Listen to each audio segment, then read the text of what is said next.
नेहा अपने माता पिता की बहुत लाडली थी। 3 बड़े भाइयों की बहन थी। कोई भी चीज मांगने पर उसी वक्त सामने हाजिर हो जाती। पूरे घर में रौब था उसका। पूरे परिवार और नौकरों पर राजकुमारी की तरह हुक्म चलाती थी नेहा। स्कूल में भी पूरा रौब था उसका। बड़े घर की लाडली जो थी वह ऐसे ही उनके कॉलेज में दाखिला लिया। उसके ठाट बाट, बड़ी गाड़ी में आना जाना, हर दिन नया फैशन देखकर हर कोई उससे दोस्ती करना चाहता। थोड़े ही दिनों में उसके बहुत से दोस्त बन गए। पूरे कॉलेज में उसकी अपनी ही एक पहचान थी। इन दिनों उसके घर एक रिश्ता आया। खानदानी लोग थे और पापा की पुरानी जान पहचान थी उनके साथ। नेहा के साथ कोई जबरदस्ती नहीं थी, पर नेहा ने फिर भी हाँ कर दी क्योंकि वह अपने परिवार से बहुत प्यार करती थी। वह जानती थी कि वह लोग उसका अच्छा ही सोचेंगे। लड़के का नाम रोहन था। रोहन काफी पढ़ा लिखा और समझदार लड़का था। ससुराल में नेहा की जगह वैसे ही थी जैसे कि मायके में कोई भी कार्य नेहा की सलाह के बिना नहीं होता था। सबकी लाडली बहू बन गई थी। फिर उसके घर एक बेटे का जन्म हुआ। रवि नेहा को जान से प्यारा था। पोता पाकर ससुराल वाले तो फूले ही नहीं समाते थे। नेहा कभी कभी सोचती कि उसकी किस्मत कितनी अच्छी है। उसका हर अपना उसे कितना प्यार करता है। चाहे जीवन में कैसा भी समय आए, मेरे अपने हमेशा मेरे साथ है। मैं कभी अकेली नहीं हो सकती। कितनी खुश नसीब हूँ मैं। पर शायद नेहा की खुशियों को उसकी अपनी ही नजर लग गई थी। एक दिन वह मायके जाने की जिद कर बैठी। रोहन को बहुत काम था लेकिन वह फिर भी उसे ले गया। रास्ते में उनकी गाड़ी अन्य गाड़ी से टकरा गई। नेहा, रोहन और रवि बहुत बुरी तरह से जख्मी हो गए। काफी दिनों के इलाज के बाद रोहन और रवि तो ठीक हो गए, लेकिन नेहा पूरी तरह ठीक न हो सकी। सर पर चोट लगने के कारण वह अपनी आंखों की रोशनी खो बैठी। अब नेहा की किस्मत जैसे उल्टे पांव चलने लगी। मायके वाले कुछ दिनों तक उसे मिलने आते रहे। फिर कभी कभार फोन ही करके पूछ लेते कि अब कैसी हो। धीरे धीरे ये सिलसिला भी कम हो गया। ससुराल वालों की सहानुभूति भी कम होने लगी। घर में किसी को पास बैठने के लिए कहती तो जवाब मिलता बहुत काम है, अब तुम तो हाथ बटा नहीं सकती।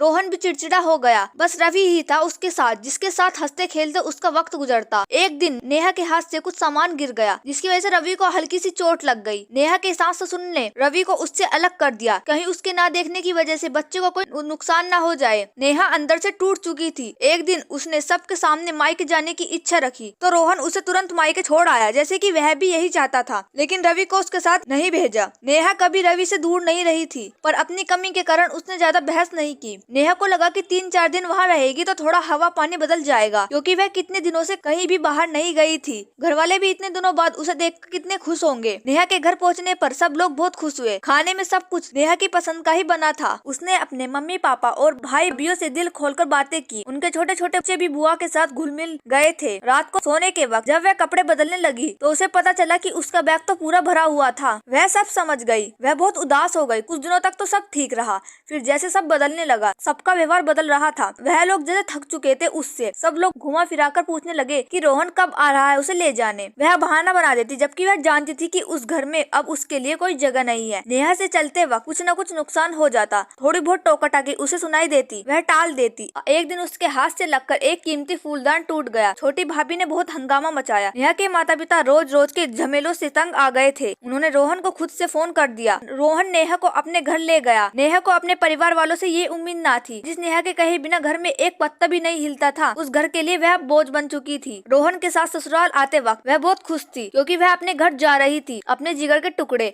रवि के पास। परंतु यह खुशी भी कुछ पल की ही थी। सारा बंदोबस्त पहले ही किया हुआ था। नेहा को सीधे ऊपर वाले कमरे में पहुंचा दिया गया। रवि से दूर रहने की सख्त चेतावनी दी गई। एक काम वाली बाई को उसकी जिम्मेदारी सौंपी गई, जो उसके खाने पहनने जैसी जरूरतों का ध्यान रखती। नेहा ज्यादातर चुप ही रहती। कभी कभी काम वाली बाई से थोड़ा बतिया लेती। उसके जरिए रवि का पता चल जाता। सबकी लाडली बेटी और बहू सबके लिए लाडली से बोझ बन चुकी थी। दोस्तों, इस कहानी से आपको क्या सीख मिलती है हमें कमेंट में जरूर बताएं, और ऐसी इंटरेस्टिंग कहानियों के लिए चैनल को सब्सक्राइब करना न भूले। थैंक यू दोस्तों।